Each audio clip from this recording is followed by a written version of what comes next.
Bueno, hola, yo soy la doctora Laura Zarubo, soy médico psiquiatra, egresada de la Facultad de Medicina del Uruguay. Soy profesora agregada retirada de la clínica psiquiátrica y profesora agregada docente libre del Departamento de Geriatría. Y bueno, soy magíster en psiconeurofarmacología, especialista en psicogeriatría, diplomada en psicofarmacología del adulto mayor. Y bueno, hoy me toca hablar con ustedes, presentarles esto que es el trastorno del espectro autista y su relación con el deterioro cognitivo. Muy bien. Eh, bueno, antes de empezar, quiero aclarar que yo no tengo ningún conflicto de intereses con el tema que voy a abordar. ¿Y qué les parece si comenzamos? Vamos a hacer algunas precisiones sobre conceptos y definiciones. Y lo primero que queríamos hacer es, bueno, ¿a qué nos referimos cuando nosotros hablamos de trastorno del espectro autista? Entonces, sabemos que es un término amplio que agrupa varias condiciones neuropsiquiátricas que se caracteriza por tener dificultades en la comunicación, en compartir cosas, tiene comportamientos repetitivos, tiene intereses restringidos. Y antes del 2013 estaban considerados por separado y después de esa fecha el DSM-5 los une bajo el ítem de eh, trastornos del espectro autista. Entonces, ¿cuáles son? Bueno, está el autismo clásico, el síndrome de Asperger, el trastorno generalizado del desarrollo no especificado, trastorno desintegrativo infantil y el síndrome de Rett, que hoy no se incluye dentro del trastorno del espectro autista porque tiene una clara causa genética específica, ¿no? Entonces, bueno, ¿qué es el autismo clásico? Eh, bueno, conocido como autismo, ¿no? Es el trastorno más conocido del espectro y está caracterizado por una muy importante dificultad en la comunicación social y en los comportamientos repetitivos, ¿sí? Y comienza en la infancia, aunque muchas veces aparece más marcadamente cuando la persona se siente como exigida por la situación social o por el área curricular. El síndrome de Asperger, bueno, también está considerado dentro del espectro autista, pero tiene características distintas. No presentan retraso en el desarrollo del lenguaje, suelen tener inteligencia promedio o superior, pero aún tienen dificultades en la interacción social y pueden tener intereses muy limitados. El trastorno generalizado del desarrollo, bueno, se usaba para personas que mostraban algunos síntomas de autismo, pero que no cumplían completamente con los criterios del autismo clásico o del síndrome de Asperger. El síndrome de Rett afecta principalmente a niñas, está asociado a mutaciones genéticas específicas, como decíamos más temprano, y se presenta en un desarrollo normal, los primeros meses de la vida son normales, y va perdiendo progresivamente las habilidades motoras y el lenguaje, ¿sí? Entonces, como decíamos anteriormente, no forma hoy parte del espectro autista.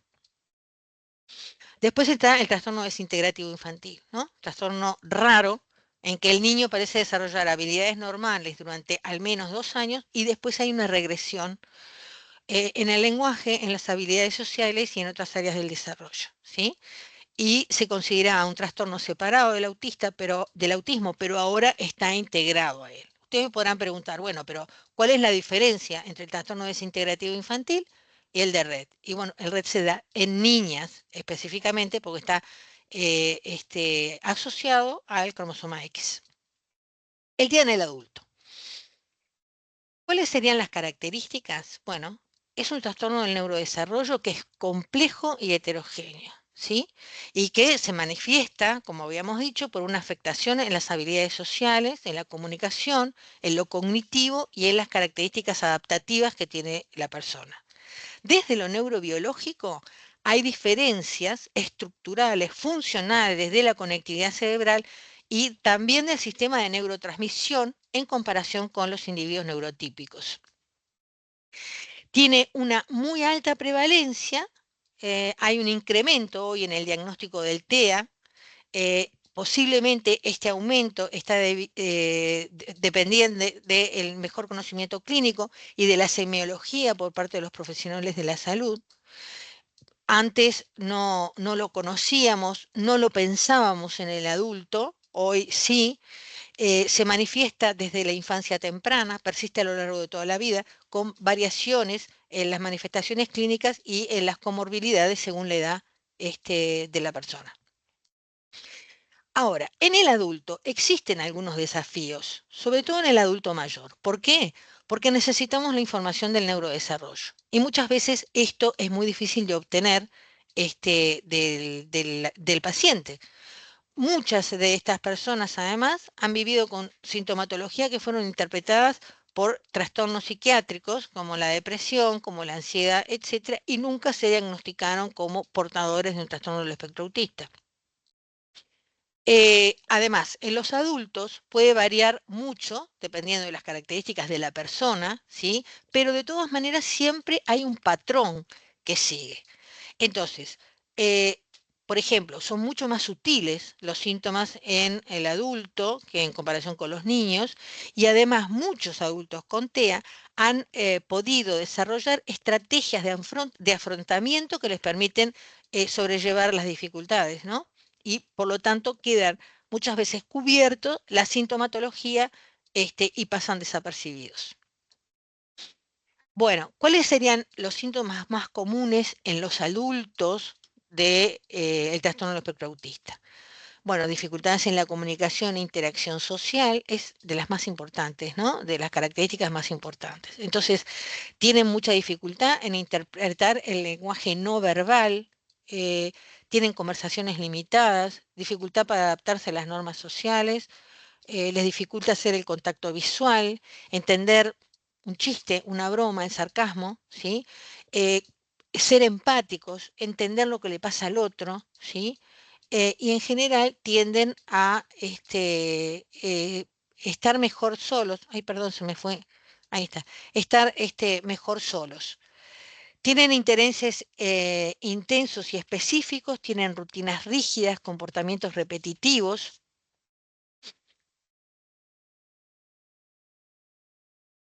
Tienen dificultades sensoriales, por ejemplo, eh, reacciones exageradas ante estímulos, le molestan los ruidos, ¿sí? O las luces, luces muy brillantes las rechazan. eh, a veces son los olores o las texturas, ¿sí? Tienen mucha dificultad para adaptarse a los cambios, ¿no? Cuando uno le cambia la rutina de su entorno, por ejemplo, suelen ponerse muy ansiosos, por ejemplo, una mudanza, ¿sí? Por supuesto, un cambio de ciudad, etcétera, etcétera, ¿no? Tiene dificultades laborales y sociales. Este, a veces les cuesta mucho entender la dinámica laboral o cuáles son las normas que se siguen en el lugar en donde están trabajando. Soportan muy mal las presiones y las interacciones sociales. A menudo se sienten muy diferentes, se sienten como apartados de los demás, pueden generar problemas de autoestima y sensación de incomprensión. Y tienen mucha dificultad en el control de sus emociones, con respuestas emocionales extremas e intensas. ¿Qué dice el DCM? El DCM dice que es un trastorno del neurodesarrollo caracterizado por déficit persistente en la comunicación, interacción social, junto con patrones de comportamiento, intereses, actividades restringidas y repetitivas, y que estos síntomas deben estar desde la primera infancia y afectar el funcionamiento de la persona. Estos dos criterios son muy importantes, ¿no? El momento de comienzo y si afectan o no las habilidades diarias de esta persona. ¿Cuáles son los criterios? Bueno, el criterio A es el déficit y la persistencia de la comunicación social y la interacción social en diversos contextos que no se pueden explicar por un retraso general del desarrollo, y estos deben incluir, bueno, el déficit en la reciprocidad socioemocional, que lo habíamos hablado, el déficit en el comportamiento de la comunicación no verbal y las dificultades para desarrollar y mantener y comprender relaciones sociales, ¿no? Tienen que tener un patrón restrictivo y repetitivo de comportamiento, con intereses y actividades manifestados por al menos dos de los siguientes: movimientos o uso de objetos o habla estereotipada o repetida, insistencia en la uniformidad, inflexibilidad ante cambios de las rutinas, intereses altamente restringidos, hiper o hiporeactividad a estímulos sensoriales o intereses inusuales por aspectos sensoriales del entorno. Y lo otro que dice el DCM es que los síntomas deben estar presentes desde la primera etapa del desarrollo. Muchas veces esto que yo les decía, las manifestaciones no aparecen hasta que las demandas sociales superan las capacidades que tiene este individuo. Y que los síntomas causan además un deterioro clínicamente significativo en lo social, en lo ocupacional, ¿sí?, en la vida diaria. Y estos trastornos no pueden explicarse mejor eh, por una discapacidad intelectual o retraso global del desarrollo. Sin embargo, en el TEA, se asocia a veces una discapacidad intelectual, que para diagnosticarla hay que diagnosticar el TEA junto con esa discapacidad intelectual con déficit en la comunicación social, que deben ser superiores a los esperados a nivel general del desarrollo de ese paciente, ¿no? Bueno, hoy se clasifican según el nivel de severidad que tienen por la necesidad de apoyo. Entonces, el nivel 1 requieren apoyo, entonces sería como dificultad evidente, sin apoyo en el lugar, pero la persona tiene un funcionamiento relativamente normal, con ayuda mínima. El nivel 2, que requiere un apoyo sustancial, ¿no? Tiene déficits más pronunciados, por supuesto que las interacciones sociales, en los comportamientos adaptativos, y el nivel 3 requiere mucho apoyo, ¿sí?, con déficits severos.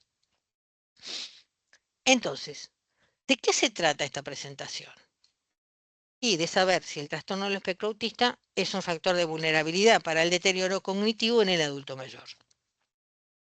Entonces, ¿por qué planteamos? ¿Cuál es el interés de plantear esto? Entonces, por un lado, si identificamos que las personas con TEA tienen un mayor riesgo de desarrollo del deterioro cognitivo, se podrían diseñar intervenciones tempranas y específicas para mitigar este riesgo.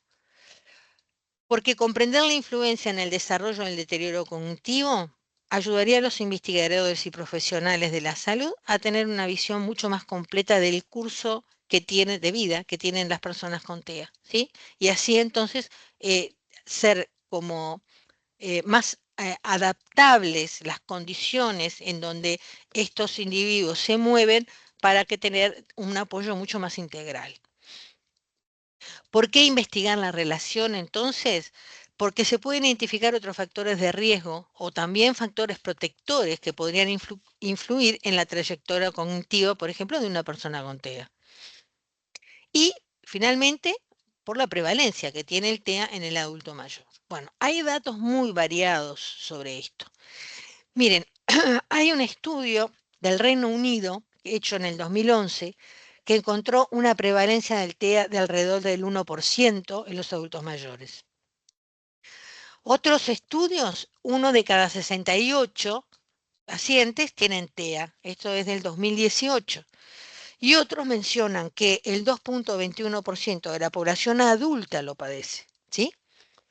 Ahora, ¿por qué tantas variaciones, no? Bueno, pueden deberse a que el diagnóstico de TEA en el adulto es mucho más complejo y mucho más complejo va a ser en el adulto mayor. Y por los retos además que implica el diagnóstico en los adultos mayores, como son, por ejemplo, factor de vulnerabilidad en adulto mayor para diferentes patologías, además de los trastornos cognitivos, la carencia de experiencia y conocimiento en la signología del TEA, que retrasan su diagnóstico, y por las consecuencias que implica la falta de disponibilidad y adecuación de los servicios para esta población. Esto se repite en todas las partes del mundo, ¿no? Hay mucha ausencia de disponibilidad de servicios para estas personas. Bueno, vamos a otras definiciones, porque decíamos, bueno, queremos saber si es el TEA es un factor de vulnerabilidad, pero vamos a ver qué es un deterioro cognitivo. Bueno, ¿cuál sería la definición? Es un deterioro progresivo de funciones cognitivas que van a afectar la memoria, el pensamiento, la orientación, la compresión, el cálculo, la capacidad de aprendizaje, el lenguaje y el juicio. Según el DSM, los trastornos neurocognitivos se dividen en mayores y menores, trastorno neurocognitivo mayor y menor. El mayor tiene un deterioro significativo desde lo cognitivo en uno o más dominios, por ejemplo, la atención, la memoria, el lenguaje, interfiere con la independencia de la persona en todo lo que tiene que ver con las actividades diarias, requiere asistencia, ¿tá? Y no se debe a delirios ni a otros trastornos mentales. El trastorno neurocognitivo leve o el DSL es un deterioro cognitivo modesto, pero mayor a lo esperado de la edad del paciente. No interfiere significativamente con la dependencia, o sea, pero sí implica un mayor esfuerzo, pero sigue siendo autónomo, ¿tá? Y tampoco se debe ni a delirios ni a trastornos mentales y tampoco a medicación, ¿no? Entonces, ¿qué sabemos de la relación entre el autismo y el deterioro cognitivo en adultos mayores? Bueno, por un lado, la investigación es limitada y contradictoria, ¿sí? Pero cada vez más se empiezan a ver estudios, artículos que hablan sobre este vínculo. Hay hallazgos claves, por ejemplo, en el 2015, Sarkenstein eh, planteó que hay una mayor prevalencia de problemas de memoria y función ejecutiva en adultos mayores con TEA. En el 2017 se habló del posible envejecimiento cognitivo más acelerado de aquellas pacientes que tienen TEA. 2021, Vivanti plantea que los adultos con TEA menores de 65 años tenían aproximadamente 2.6 veces más probabilidades de ser diagnosticados con demencia en comparación con la población normal. Y en el 2023, Torenbliet plantea que los individuos autistas diagnosticados en la edad adulta sin discapacidad intelectual no parecen estar en riesgo de un deterioro cognitivo acelerado. Así que, como verán, hay muchas contradicciones en todos los estudios hechos hasta ahora. Las características conductuales del TEA se han asociado con la demencia frontotemporal y con la enfermedad de Alzheimer, y ambas condiciones implican una neurodegeneración significativa en lóbulos frontales y temporales, afectando la cognición y las habilidades de la vida diaria, ¿sí?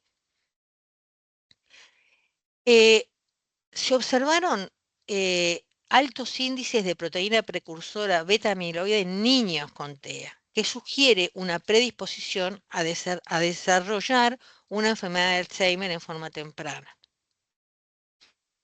Pero ¿y cuánto sabemos entonces de la etiopatogenia que está involucrada en estas dos situaciones, ¿no? En el TEA y en el deterioro cognitivo? Bueno, hay factores propios del TEA que van a incrementar la posibilidad de un deterioro cognitivo en esta población.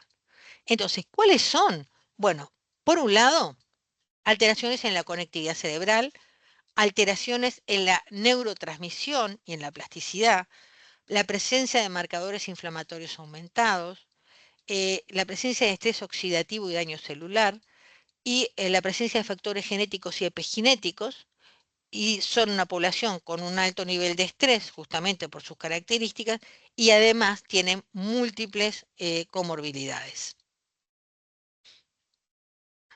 Entonces, ¿cómo sería esto de las alteraciones de la actividad cerebral? Tenemos que hay una disfunción de las neuronas en espejo, ¿no? Después vamos a hablar un poquito más de esto, ¿no? Que se observa una actividad reducida en estas neuronas, ¿sí?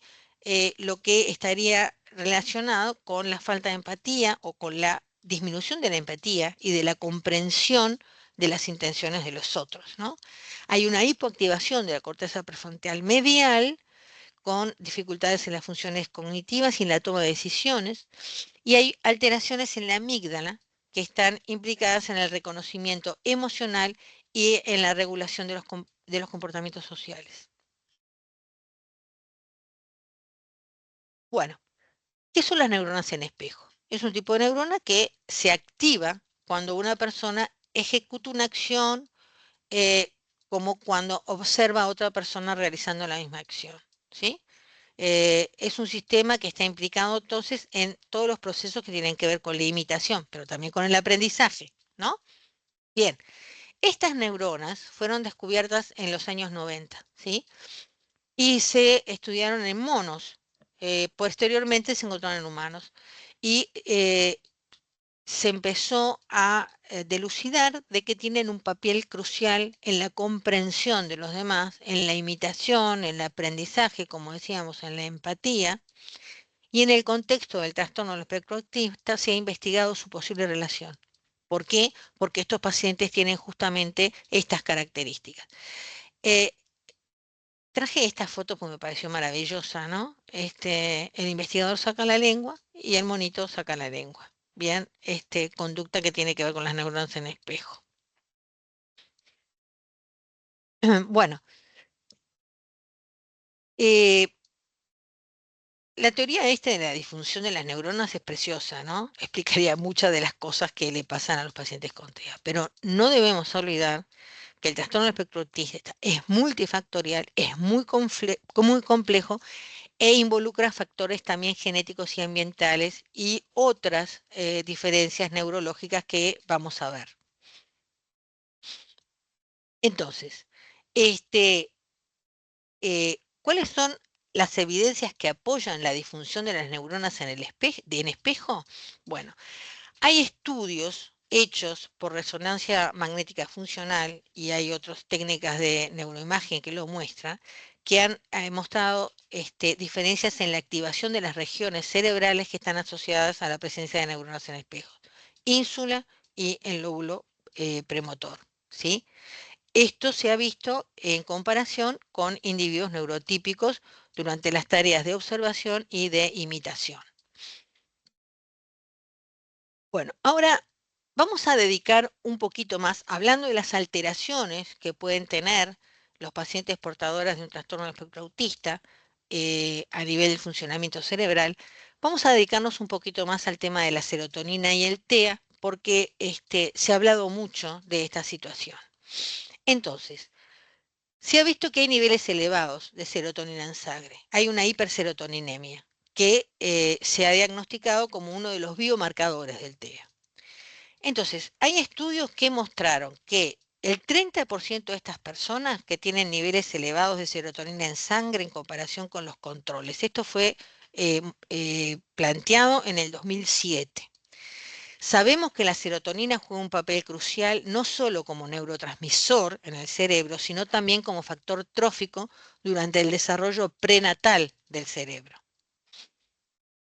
Entonces, la hipótesis de que los niveles elevados de serotonina en sangre durante la formación del sistema nervioso, cuando la barrera hematoencefálica está permeable, o sea que todavía no ha tenido el sellado, ¿sí?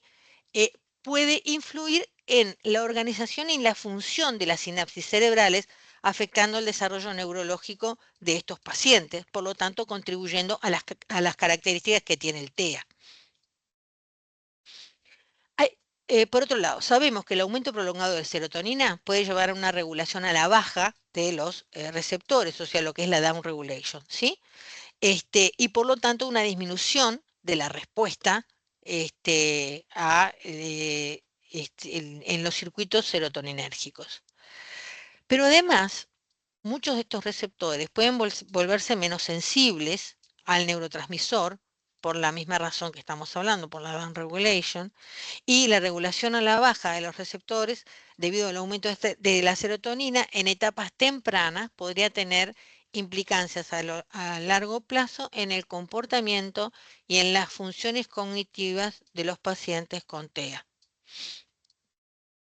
Bueno, hay un montón de neurotransmisores, y yo diría más que de neurotransmisores, de los circuitos que tienen que ver con estos neurotransmisores. También está alterada la dopamina, ¿sí?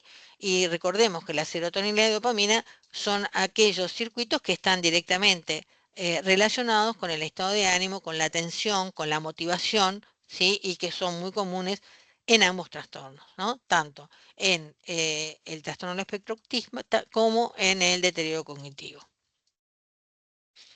La acetilcolina también tiene una alteración. Hay una reducción de los receptores nicotínicos de acetilcolina en algunos sectores del cerebro y hay una disfunción en la liberación de acetilcolina que puede contribuir, por supuesto, a los síntomas del trastorno del espectro autista. La disminución de estos receptores puede afectar la atención, la modulación sensorial, ¿sí? Y la disfunción en la neurotransmisión colinérgica puede producir dificultades en la atención y la regulación emocional de los pacientes con TEA. Hay alteraciones también en las vías glutamatérgicas y GABAérgicas, tanto en el TEA como en los trastornos cognitivos. Se vieron desequilibrios en estos circuitos. Sabemos que el glutamato es excitatorio, el GABA es inhibitorio, pero que tienen que tener un equilibrio entre ellos. Y lo que se ha visto es que hay una alteración, una afectación en la excitabilidad y en la sincronización neuronal. Bueno, hay alteraciones en la conectividad, ¿sí? Esto es tanto en el TEA como en la demencia. Se observa una disminución de la conectividad funcional y estructural. Y las personas con TEA muchas veces muestran patrones diferentes de conectividad. Hay sectores con hiperconectividad y otros sectores con hipoconectividad. Sobre todo en la red neuronal por defecto, que en el TEA presenta disfunciones, ¿no? Bueno, ¿qué es la red, esta red, ¿no?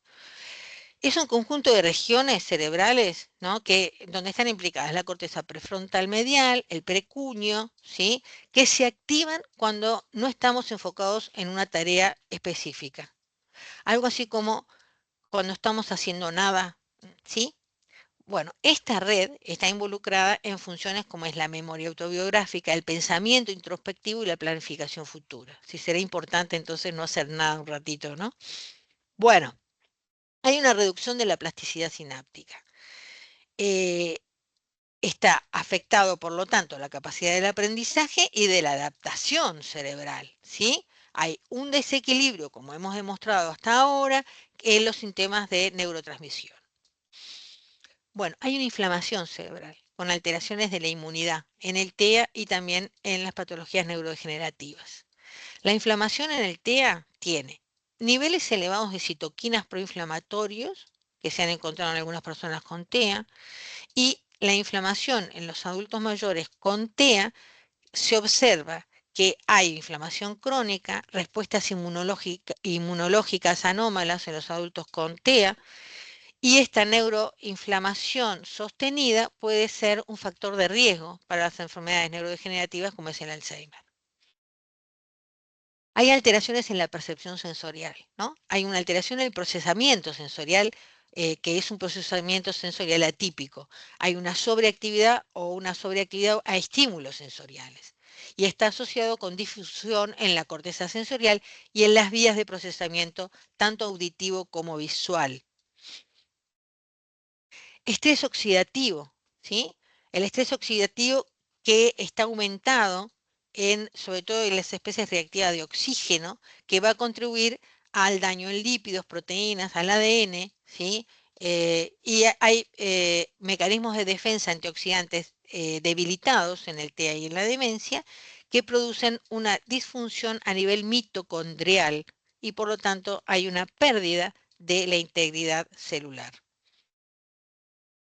Hay factores genéticos para el desarrollo de de estas dos situaciones. Eh, Hay factores que pueden estar involucrados como mutación en genes que afectan la función sináptica, la señalización celular y el metabolismo. Y algunos estudios han sugerido que los mismos factores genéticos que predisponen al trastorno del espectro autista también estarían asociados con un mayor riesgo de enfermedades neurodegenerativas, como es el Alzheimer. Eh, entonces, hay alteraciones genéticas, pero también hay alteraciones epigenéticas, ¿no? Hay una fuerte base genética en el TEA, como habíamos dicho, con múltiples genes implicados, y los estudios han identificado varias mutaciones y variantes genéticas asociadas al autismo, algunas de las cuales afectan el desarrollo de la función y de la sinapsis. Esto ya fue estudiado en el año 2007. Pero un estudio bastante reciente plantea que las modificaciones epigenéticas estarían dadas en la bueno, esto es en general, ¿no? La metilación del ADN, modificaciones en las histonas que van a alterar, afectar la expresión génica, que pueden estar acumuladas. Y en los adultos mayores, justamente una de las cosas que pasa es esto, ¿no? Hay modificaciones para interactuar con las variantes genéticas existentes, afectando aún más la función neuronal y la salud cerebral de estos pacientes. Bueno, entonces, un poco esto que yo les decía. Miren, este es un estudio de noviembre del 2024, hace muy poquito, y habla sobre los genes implicados en la evolución del cerebro humano y en los trastornos del desarrollo. ¿Qué dice? Y bueno, plantea que eh, hay un vínculo directo entre esto que decíamos en la evolución del cerebro humano. El estudio se centra sobre todo en genes exclusivos del ADN humano, ¿sí? Que presentan mutaciones en personas con discapacidad intelectual y en los trastornos del espectro autista.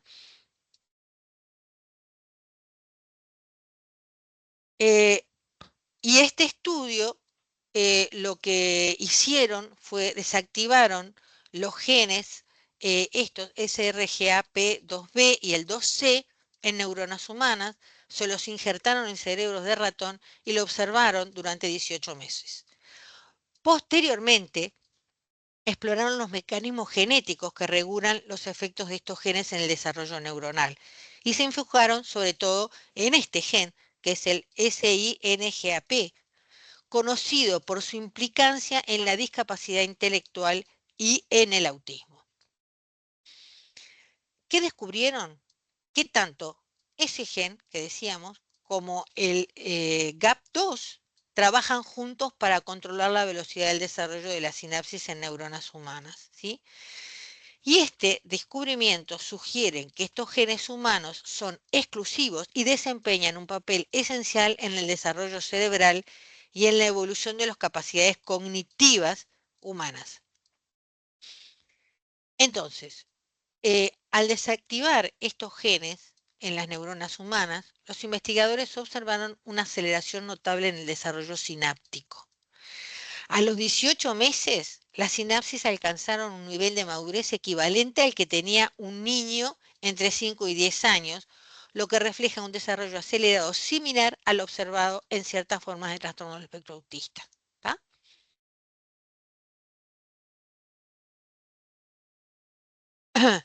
O sea que los factores genéticos, como decíamos, bueno, son fuertes, están siendo estudiados muy profundamente, aparecen todo esto, los que tienen que ver con lo genético y lo epigenético, ¿no?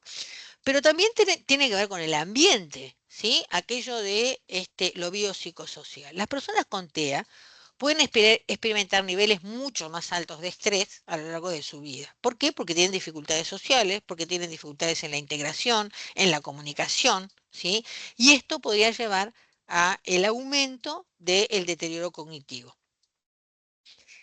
Comorbilidades psiquiátricas también están presentes, ¿sí? Entonces, la prevalencia de los trastornos de salud mental, como son la depresión y la ansiedad, pueden aumentar con la edad en personas con TEA. Y estas condiciones pueden estar relacionadas con los cambios neurobiológicos y de la conectividad que están alterados, además de los factores psicosociales como el aislamiento y la pérdida de apoyo y de redes de apoyo, ¿no? Pero siempre hay que tener en cuenta que puede variar mucho de individuo en individuo.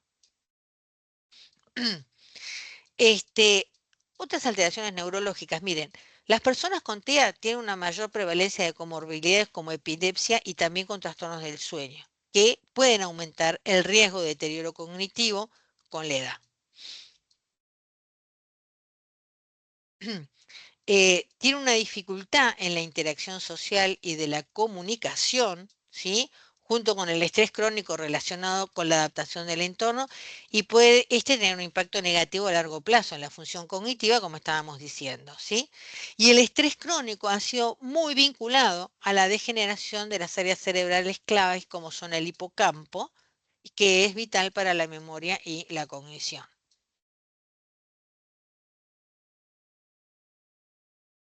Bueno, ¿qué pasa en el envejecimiento? En las personas con TEA, ¿no? Entonces, lo primero que tenemos que saber es que el envejecimiento es un proceso natural que nos afecta a todos, ¿sí? Y que en las personas con TEA se observa una aceleración en este proceso de envejecimiento en comparación con la población en general.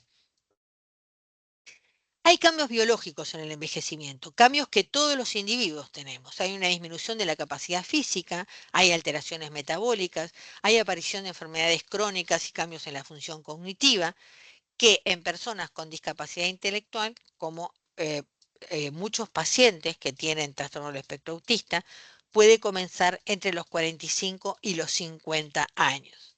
El otro día leyendo un artículo, este, planteaban de que había como tres momentos en donde aparecía como un bajón, algo así como que tenía que ver con el envejecimiento. Uno era en una edad alrededor de los 30, ¿no? Otro era alrededor de los 60 y finalmente otro entre los 70 y los 80. Entonces, cuando esto se lo comento a los alumnos, claro, estamos hablando de chicos que tienen 30 años, ¿sí? Se miraron todos como diciendo, uy, empezamos el envejecimiento. Sí, empezamos el envejecimiento desde el momento que nacemos, ¿no? Bueno, ¿cuáles serían los cambios psicológicos en el envejecimiento? Bueno, hay modificaciones en las relaciones y roles sociales, por supuesto. ¿Tá? Hay mayor riesgo del aislamiento y dificultades para acceder a servicios adecuados.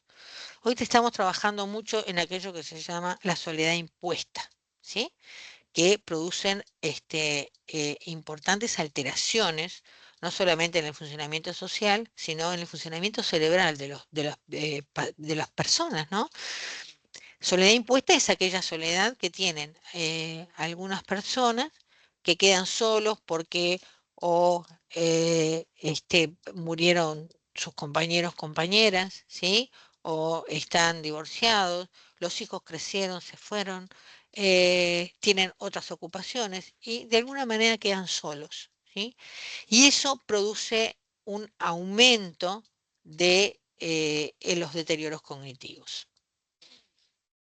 Bueno, ¿cuáles son las otras cosas que tienen que ver con el envejecimiento? Bueno, desde lo médico, los pacientes tienen dificultad para reconocer y expresar malestar o dolor en personas con TEA, ¿no? Este, por lo tanto, a veces es muy complicado la detección de enfermedades. Y desde lo social, bueno, el aislamiento social y el acceso limitado a los servicios especializados con escasez de recursos para adultos mayores con TEA. Bueno, también tendríamos que pensar en otras enfermedades del neurodesarrollo que podrían contribuir al deterioro cognitivo, ¿no? Porque, ¿por qué solamente el trastorno del espectro autista? Y evidentemente, sí. Entonces, el trastorno por déficit atencional también podía predisponer al deterioro cognitivo. Y acá también les traigo un artículo en donde plantea esto. Bueno, es un estudio de cohorte realizado en Haifa, en Israel, en donde estudiaron 109.218 personas con o sin diagnóstico de trastorno por déficit atencional en la edad adulta durante 17,2 años para detectar la demencia. La presencia del trastorno por déficit atencional en la edad adulta se asoció de manera estadísticamente significativa con un mayor riesgo a la demencia. Lo que entonces justifica una evaluación confiable en la edad adulta sobre el trastorno por déficit atencional, ¿no? Y muchas veces cuesta, ¿sí? Porque hay síntomas que son semejantes en la fase inicial de la enfermedad de Alzheimer y del trastorno por déficit atencional, por lo tanto muchas veces los diagnósticos no son extraños. Después vamos a hablar un poquito de lo que es el diagnóstico diferencial, ¿sí? Bien. eh, Otra cosa importante, miren, no se observó una asociación clara entre el trastorno por déficit atencional en adultos y la demencia en aquellas personas que recibieron medicación psicoestimulante. ¿Sí? O sea que de alguna forma la medicación psicoestimulante los protege. ¿Sí? Pero existen múltiples factores a valorar, algunos son beneficiosos y otros no, para el tema de la administración de psicoestimulantes, ¿no? Dentro de los factores de riesgo tenemos aumento de la presión arterial o de la frecuencia cardíaca, y dentro de los beneficiosos, por ejemplo, reducción del riesgo de accidente y de lesiones. ¿Sí? Pero siempre, antes de considerar la medicación psicoestimulante en un paciente, hay que tener en cuenta todos estos factores. Entonces, se justifican investigaciones futuras, por supuesto, para estudiar las posibles eficacias de estos medicamentos eh, para ser administrados en la vejez antes de poder considerar su aplicación clínica, ¿no? Bueno, entonces, a ver, como venía todo tan bien hasta ahora, vamos a complicar un poquito la situación. Bueno, pongamos en la situación hipotética de que tenemos un paciente que nos consulta, es un adulto mayor, tiene sintomatología que nos hace pensar en que puede ser portador eh, de un TEA, que nunca se diagnosticó, y que además presenta algunas fallas cognitivas que podrían ser secundarias a un deterioro cognitivo. ¿Tá? O sea que yo veo al paciente y entro en la duda. Entonces, ¿cómo se hace un diagnóstico diferencial en esta situación? Bueno, por un lado, y muy importante, lo que tiene que ver con la historia clínica, ¿sí? Entonces, en el trastorno del espectro autista, las dificultades son desde la infancia. En el deterioro cognitivo, los síntomas van apareciendo más tarde, ¿no? Como la pérdida de memoria, la confusión, ¿sí? La aparición de los síntomas cognitivos en el TEA tiene una rigidez en el pensamiento y dificultades en la planificación, con una atención a los detalles que está desde la juventud. En el deterioro cognitivo, la pérdida de memoria es reciente, está desorientado, cambio en la personalidad que son progresivos, o sea que no empieza, o sea, empieza en forma progresiva, pero cuando el paciente es un adulto, ¿sí? Después tenemos las evaluaciones neuropsicológicas, por supuesto, ¿no? En el TEA tenemos habilidades cognitivas dispares, ¿no? Fortalezas en la memoria, etcétera, etcétera. El deterioro cognitivo hay un deterioro global, ¿sí? En la memoria, en el lenguaje, en las funciones ejecutivas, en las visoespaciales.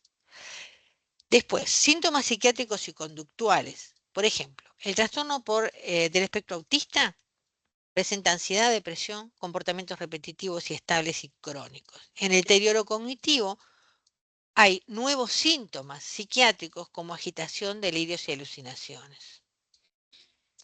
Y las comorbilidades médicas. En el TEA tenemos epilepsia, problemas gastrointestinales, trastornos del sueño. En el deterioro cognitivo está asociado a enfermedades cardiovasculares, diabetes, que se exacerban el deterioro cognitivo. Con respecto a las pruebas de imagen cerebrales, tenemos en el trastorno del espectro autista una mayor conectividad local, con una menor conectividad a larga distancia, que estuvimos viéndolo con más detalle. En el deterioro cognitivo hay una atrofia generalizada o localizada, hay cambios isquémicos y signos de neurodegeneración. Bueno, ahora, resulta que mi paciente me doy cuenta que es portador efectivamente de las dos cosas, que tiene un trastorno del espectro autista, pero además tiene un deterioro cognitivo. Entonces, ¿cómo lo trato?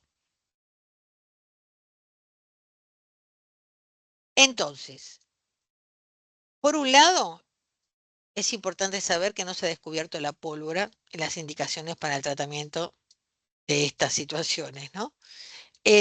Sí, debemos insistir en que el tratamiento debe ser interdisciplinario, considerar tanto las características del trastorno del espectro autista como los desafíos específicos del deterioro cognitivo, que las estrategias terapéuticas que se indican deben ser personalizadas, aquello de tengo que hacerle al paciente un traje a medida, ¿sí? Entonces deben ser personalizadas para abordar toda la complejidad que tienen estos pacientes, y que el enfoque integral se debe incluir tratamientos farmacológicos y no farmacológicos.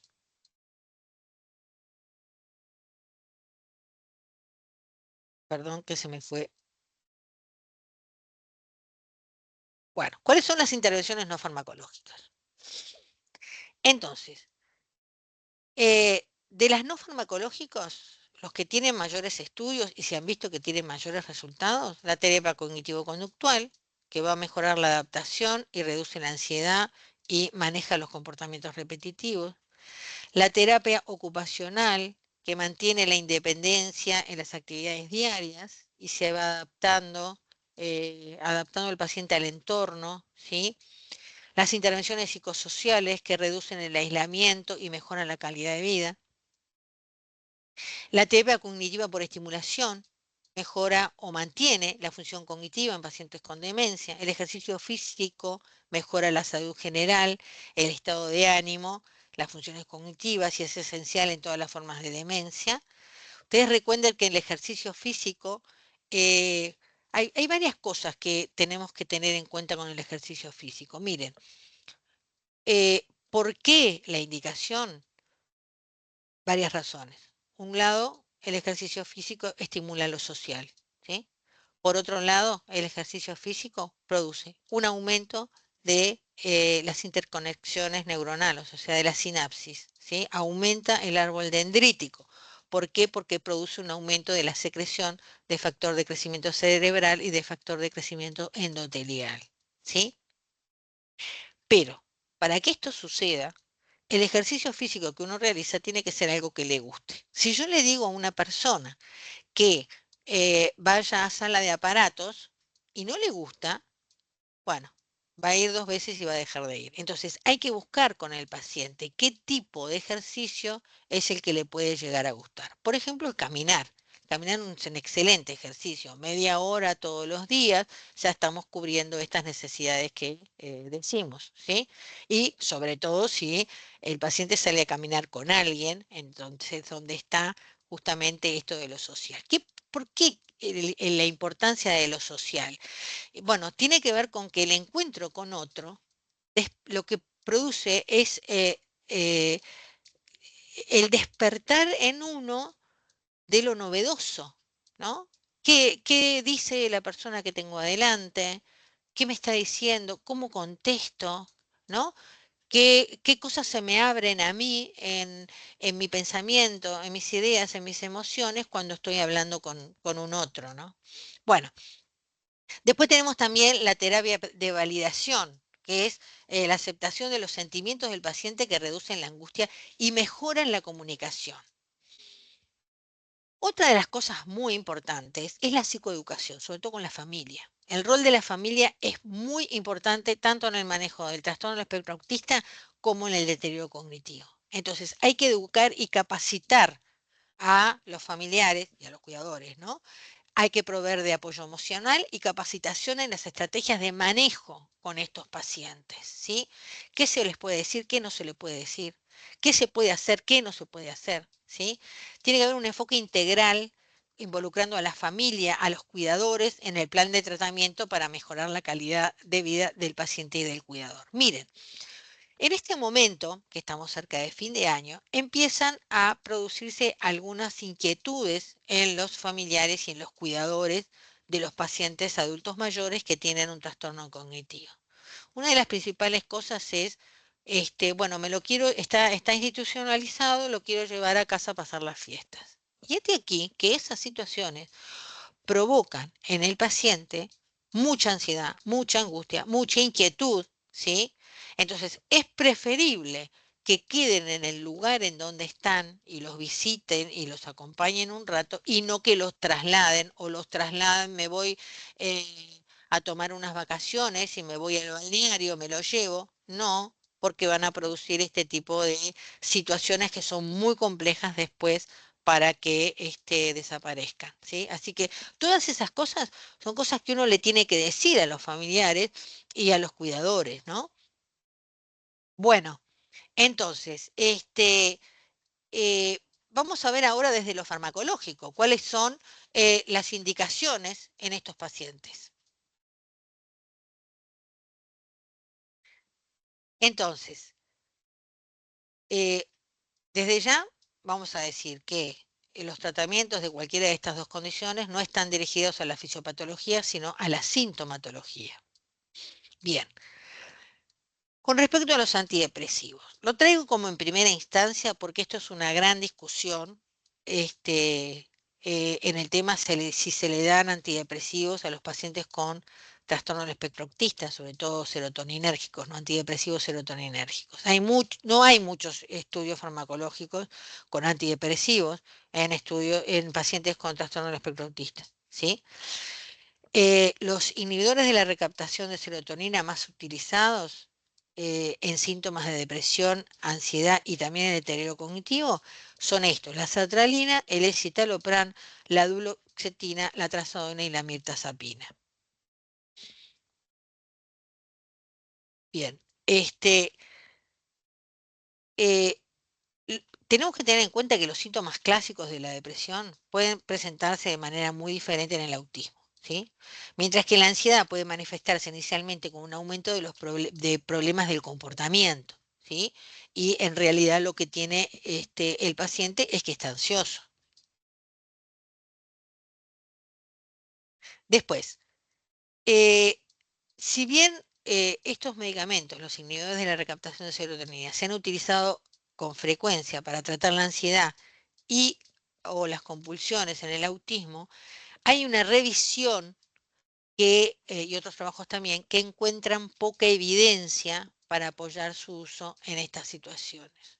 Entonces, hoy decíamos que tenemos eh, un montón de contradicciones en los estudios de la vulnerabilidad del TEA con respecto a el deterioro cognitivo. También hay un montón de estudios contradictorios con respecto a la medicación de estos pacientes, ¿no? ¿Cómo se medica? Bueno, si se administran los inhibidores de la recaptación, se corre el riesgo de una hiperactivación del comportamiento, por ejemplo, impulsividad, agitación e insomnio, ¿sí? Justamente el medicamento se lo estoy dando para combatir este tipo de sintomatología y de repente aumenta, ¿está? Entonces, ¿cómo podemos reducirlo? Bueno, iniciando el tratamiento en dosis baja, ¿sí? Y disminuyendo, si es necesario, la dosis o suspendiendo la medicación si aparece esta sintomatología.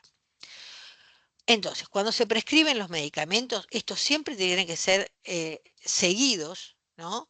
Eh, por una intervención multimodal. Entonces, no solamente la terapia medicamentosa, sino tiene que ser incluida otro tipo de tratamiento como hemos visto, ¿no? Bueno, este, bueno, hoy está. Bien, entonces, ¿cuáles serían los efectos adversos de los inhibidores de la recaptación en el trastorno del espectro autista?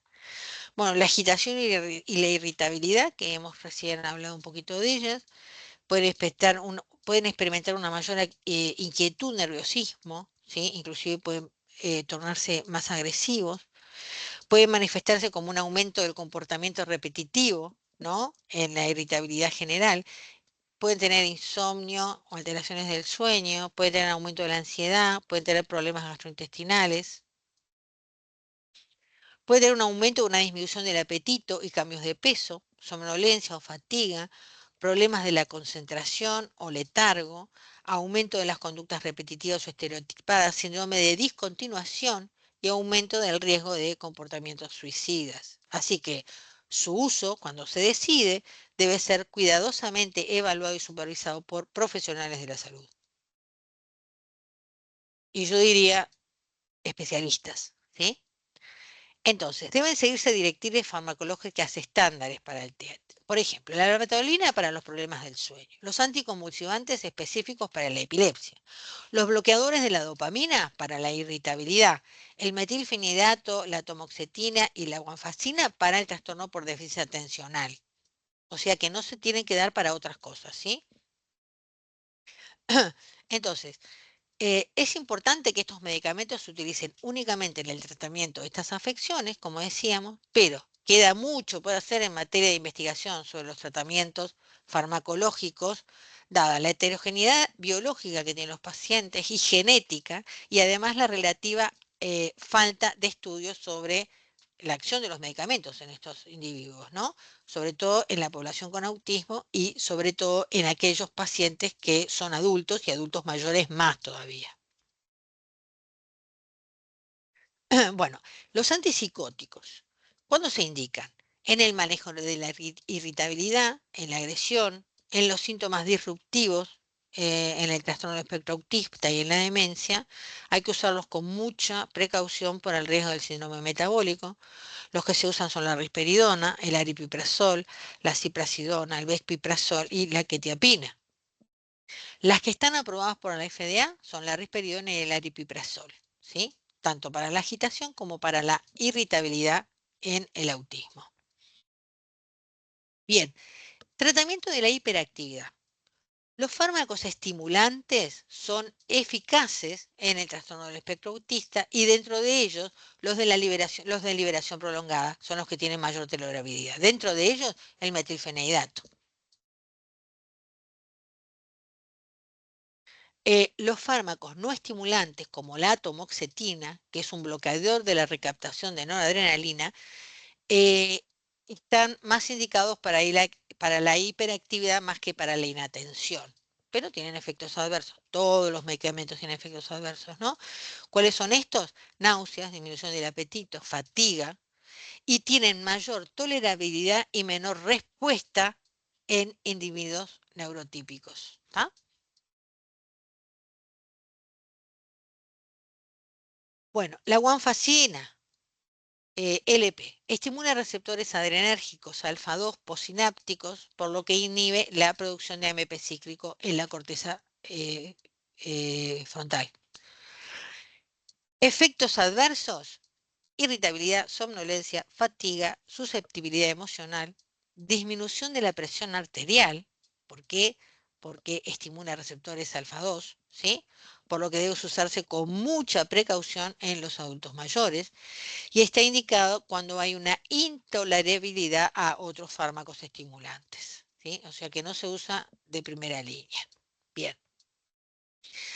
Eh, ¿Cuáles son las comorbilidades médicas más frecuentes que hay que tratarlas, por supuesto, ¿no? Entonces, la epilepsia es muy frecuente, el TEA con epilepsia, el reflujo gastroesofágico, el estreñimiento, problemas dentales, ¿sí? Alteraciones visuales y problemas auditivos. Y estos tres últimos, problemas a nivel de la dentadura, alteraciones visuales y problemas auditivos, son factores de riesgo muy importantes en las enfermedades neurodegenerativas. Bien. Entonces, otras comorbilidades. Bueno, por supuesto que las condiciones cardiovasculares, ¿no? Hay que hacer monitoreo y tratamiento regular para prevenir complicaciones adicionales. Y el tratamiento de los trastornos del sueño, bueno, terapias conductuales y si es necesario la medicación indicada es la melatonina que mejora la calidad del sueño. Ahora, decíamos que es un paciente que tiene las dos cosas. ¿Qué hago entonces con el tema del deterioro cognitivo? Bueno, los medicamentos que están indicados son los inhibidores de acetilcolinesterasa, como el donepezilo, la ribestimina y la galantamina. Comúnmente están utilizados para el tratamiento de la enfermedad de Alzheimer leve o moderada. Y también están utilizados en algunos casos de demencia por cuerpos de Lewy, demencia vascular, aunque con menor frecuencia y efectividad variable. Tenemos que recordar que el deterioro cognitivo es una enfermedad crónica y evolutiva y lo único que vamos a hacer con estos medicamentos es enlentecer lo progresivo de esta enfermedad. Y esto es importante explicárselo a los familiares que ya están haciendo un duelo muy importante porque están viendo el envase de la persona y no el contenido. Es como que el individuo se va diluyendo adentro de ese envase y eso implica un sufrimiento muy importante y muchas veces una falta de aceptación de esa situación. Por eso es tan importante, como decíamos, la ayuda a los familiares, ¿no? La memantina es otro de los medicamentos que se usa. Está indicado en las demencias moderadas o severas, en la enfermedad de Alzheimer y otros tipos de demencia, y ayuda a regular la excitotoxicidad neuronal provocada por el glutamato.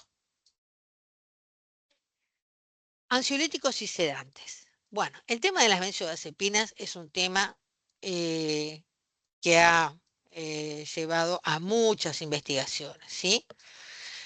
Las benzodiazepinas son excelentes medicamentos, son rápidos en su acción, eh, por lo tanto, y son hiperefectivos y por lo tanto corremos mucho riesgo de que estos individuos puedan tener una dependencia a ellas, ¿sí?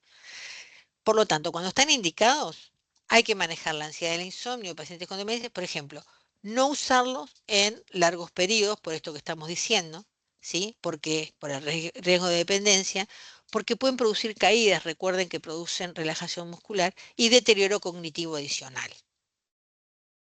Bueno, entonces, vamos a volver a la pregunta aquella. ¿Es el trastorno del espectro autista un factor de vulnerabilidad para el deterioro cognitivo del adulto mayor? Hay un aumento del diagnóstico del TEA en adultos mayores debido al mayor reconocimiento en la infancia y diagnósticos en adultos, ¿no? Esto lo habíamos visto. Entonces, existen evidencias que las personas adultas con autismo tienen mayor dificultad en salud física y mental y una esperanza de vida mucho más baja, cambios en el perfil cognitivo y en su funcionamiento de la vida diaria, ¿sí? Por lo tanto, va a tener un impacto muy importante en su calidad de vida. Esto implica desafíos en el diagnóstico, en el tratamiento de su salud física, mental y en su vida independiente y en sus relaciones sociales. Algunos estudios muestran vulnerabilidad para el deterioro cognitivo, como decíamos. El TEA y el envejecimiento son factores de riesgo para el deterioro cognitivo, que hay un estudio del año 2022. La discapacidad intelectual de grado moderado o profundo, así como las reducciones de las sustancias blancas del cerebro, parece ser uno de los precursores para el desarrollo del deterioro cognitivo. ¿Tá? Esto también fue estudiado en el año 2020. Eh, Es cierto que existen marcadores biológicos establecidos, ¿sí? No, no existen, perdón, marcadores biológicos establecidos, pero lo que se ve son alteraciones cerebrales en pacientes con TEA que han sido ampliamente estudiadas a partir de autopsias y pruebas de imagen. Entonces, ¿cuáles son las que se muestran más? Bueno, una alteración en la corteza cortical, que si bien está preservada en general, hay una presencia o reducción en las minicolumnas y, y hay una mielinización aberrante, especialmente en las regiones frontales y temporales, específicamente en el giro parahipocámpico y en la zona amigdalina. Otros trabajos muestran que la edad influye en el deterioro de algunas habilidades de las funciones ejecutivas en los adultos mayores con autismo. Por ejemplo, en la atención sostenida, en la memoria de trabajo, en la fluidez verbal, en la planificación, en la organización, en la iniciación, en la memoria visual de trabajo, en la velocidad de procesamiento. En junio del 24, o sea que hace poquito, un grupo estudió la relación entre el contenido de mielina intracortical y las funciones neuropsicológicas entre los adultos de mediana edad y mayores con TEA o sin él. ¿Y qué vieron? Que el contenido atípico de mielina intracortical tiene relación directa con los procesos, con los peores, perdón, resultados cognitivos. Estas atipicidades probablemente van a producir un déficit del desarrollo neurológico y posibles cambios compensatorios agravados por los procesos de envejecimiento. Lo otro importante, miren, el 8 de julio del 22, el plan consultivo de expertos en condiciones neuropáticas hizo la siguiente recomendación. Dijo esto. Los adultos con estas condiciones, primero, desafían a los médicos cuando intentan discernir el comportamiento y las funciones actuales de los que existían previamente. 2. A menudo tienen dificultades inherentes de comprensión y comunicación oral, impidiendo el desempeño de tareas motoras y dificultades con las imágenes. ¿Sí? 3. Plantean dificultades cuando se evalúan con medidas estandarizadas de demencia y pueden, por lo tanto, beneficiarse de uso de instrumentos especializados. Así que hay que tener mucho cuidado cuando se hacen los test neuropsicológicos con estos pacientes y habría que adaptar estos test a el trastorno del espectro autista. Bueno, entonces, como decíamos, faltan mucho más estudios longitudinales para entender el impacto del TEA en el envejecimiento, y si bien muchos de ellos muestran cierta vulnerabilidad, hay resultados controversiales. Y para terminar, les voy a dejar dos citas sobre la vejez. Una es de Hermann Hesse, que dice que la madurez empieza a manifestarse cuando sentimientos que nuestra preocupación es mayor por los demás que por nosotros mismos. ¿Sí? Y lo otro que quiero decirles es que el envejecer es un proceso natural que nos permite ver la vida con mayor profundidad y serenidad. No es solo la pérdida de juventud, sino una oportunidad para acumular experiencias, aprender de los errores y velar y valorar las pequeñas cosas. Es el momento en que la sabiduría supera la prisa y donde las huellas del tiempo se convierten en un mapa de todo lo vivido. Y como siempre les digo, todos vamos a llegar a ser viejos si tenemos suerte. Y bueno, terminamos por acá y les agradezco mucho la atención.